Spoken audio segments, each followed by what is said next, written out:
Capítulo 25, profecia contra Amon. Bem, nós agora pegamos um bloco grande que vai deste capítulo 25 até o 32. São juízos proféticos contra diversas nações. Na verdade, é a mesma coisa que aconteceu em Isaías e em Jeremias.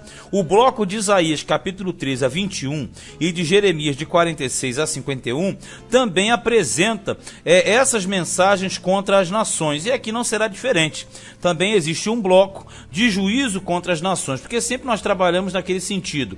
O juízo começa pela casa de Deus e depois se estende para fora, quer dizer, para as nações. Inclusive, no capítulo 25, nós teremos nações, logo de início, aparentadas com Israel: Amon, Moabe e Edom, sendo que no finalzinho aparece uma parte com o Filístia, que já não era aparentado de Israel. Verso 1 fala a profecia contra Amon. E veio a minha palavra do Senhor dizendo: Filho do homem, dirige o rosto contra os filhos de Amon e profetiza contra eles. No caso, os amonitas, eles eram descendentes de Ló e habitavam ao oriente da Transjordânia. Filho do homem, dirige o rosto contra os filhos de Amon, olha aqui, e profetiza contra eles. E diz aos filhos de Amon: ouvi a palavra do Senhor, assim diz o Senhor, visto que tu disseste, estava rindo, né? Acerca do meu santuário, quando foi profanado, a queda, né? Se alegrou com a queda. E acerca da terra de Israel, quando foi assolada, e acerca da casa de Judá, quando foi para o cativeiro. Moral da história: os amonitas se alegraram muito com a queda de Jerusalém. Eis que te entregarei em possessão aos do Oriente, e estabelecerão os seus passos em ti, e porão em ti as suas moradas, e eles comerão os teus frutos e beberão o teu leite. Está dizendo o seguinte: vocês estão alegres, mas vocês serão invadidos. E quando fala isso, ele está dizendo que eles teriam uma punição, e essa punição aconteceria justamente logo após a queda de Jerusalém. Lembrando que Jerusalém, Judá, na hora que o Nabucodonosor escolheu, fez os feitiços dele na encruzilhada lá em cima, em Rabá, né, lá na parte alta, isso nós vimos para trás, a seta caiu para Jerusalém, mas logo em seguida ele atacaria também os filhos de Amon. 5. E farei de Rabá uma estrebaria. Rabá era a capital do reino de Amon. Estrebaria de camelos, e dos filhos de Amon um curral de ovelhas. E sabereis que eu sou o Senhor. Porque assim diz o Senhor: visto como bateste com as mãos e pateaste com os pés, e te alegraste de coração em toda a tua maldade contra a terra de Israel, eis que eu estenderei a mão contra ti, e te darei por despojo as nações, e te arrancarei dentre os povos, e te destruirei dentre as terras, e acabarei de todo contigo, e saberás que eu sou o Senhor. Então a palavra é bem objetiva contra o reino de Amon, descendentes de Ló, que eles seriam punidos. Aqui no versículo 6 fala: bateu com a mão e pateaste com o pé. Quer dizer, igual criança, né? Bate com a mão em cima e dá uma sapateada, tipo assim, ficou muito alegre, muito eufórico com a queda de Jerusalém. Só que a hora deles vai chegar também. No versículo 8 fala da profecia contra Moabe. Moabe também descendente de Ló, eram descendentes de Ló e eram vizinhos colados em Amon, só que para a parte sul, mais abaixo. Assim diz o Senhor: visto como dizem Moabe e Seir. Seir é a próxima da lista. Eis que a casa de Judá é como todas as nações, tipo assim, qualquer um derruba. Portanto, eis que eu abrirei o lado de Moabe desde as cidades, desde as suas cidades fora das fronteiras. A glória da terra, Bet-Jesimote, Baal-Meon, até Kiriataim, são cidades do reino de Moabe. 10. Até aos filhos do Oriente, a terra dos filhos de Amon, a qual entregarei em possessão. Está falando das fronteiras, né? Porque Amon é fronteira junto com Moabe.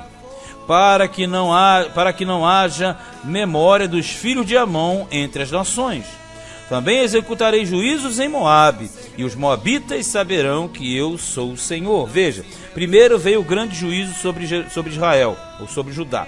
Agora vem Amon, que é vizinho parente de Ló, e vem o Moabe, que também é descendente de Ló. E no versículo 12 não podia faltar o outro parente muito próximo que habitava na região sul da Palestina, eram os edomitas, descendentes de Edom, que é Esaú.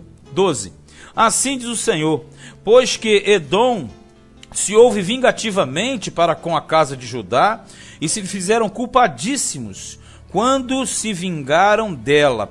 A história diz, a história reza, que os edomitas, eles além de se alegrarem, eles ajudaram no saque da cidade, ajudaram espontaneamente aos babilônios na invasão e na destruição. Inclusive, reza a história, que eles ficavam nas encruzilhadas para matar, tocaiando e matando, os judeus que conseguiam escapar. 13. Portanto, assim diz o Senhor, também estenderei a mão contra Edom, e arrancarei dele homens e animais, e o tornarei em deserto desde Temã até Dedã, cairão a espada. Temã e Dedã, cidades de Edom. E exercerei a minha vingança sobre Edom, pela mão do meu povo de Israel. Este fará em Edom segundo a minha ira e segundo o meu furor. E os edomitas conhecerão a minha vingança, diz o Senhor. Agora essa parte final, quando fala de Israel e a vingança, isso aqui é um texto milenial, ou seja, não acontece agora. Isso só vai acontecer na época vindoura, porque no final de tudo, no final dos tempos, com a volta de Cristo e milênio, essas profecias se cumprirão em sua totalidade, porque sempre nós abordamos um lado histórico e um lado futuro profético. E o último grupo da lista é a profecia contra os filisteus. Os filisteus que habitavam à beira do Mar Morto, né, fazendo fronteira com Judá, mas não eram descendentes aparentados com Judá nem Israel. Na verdade, os filisteus, eles vieram de Caftor ou Creta e passaram a habitar naquela região mais ou menos em 1200 a.C. Mas a rivalidade entre a Filístia e Judá era grande. 15. Assim diz o Senhor, visto como os filisteus usaram de vingança, executaram vingança de coração com malícia, para destruírem com perpétua inimizade, a raiva, a rixa, né? Portanto, assim diz o Senhor, eis que eu estendo a mão contra os filisteus, e arrancarei os quereteus. Quereteus e peleteus eram grupos de filisteus, inclusive alguns mercenários que trabalhavam para Davi.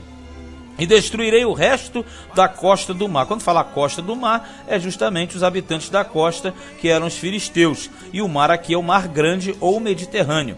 E executarei neles grandes vinganças, com castigos de furor. E saberão que eu sou o Senhor, quando eu tiver exercido a minha vingança sobre eles, ou seja, a vingança sobre os filisteus. Então este capítulo 25, que você prestou atenção, tem palavras condenatórias contra 4 nações: amonitas, moabitas, edomitas e filisteus. Já no capítulo seguinte, nós teremos uma sequência, nos capítulos seguintes, melhor dizendo, 26, 27 e 28, contra o reino de Tiro. Mas, por enquanto, fechamos o capítulo 25. Ezequiel, capítulo 25.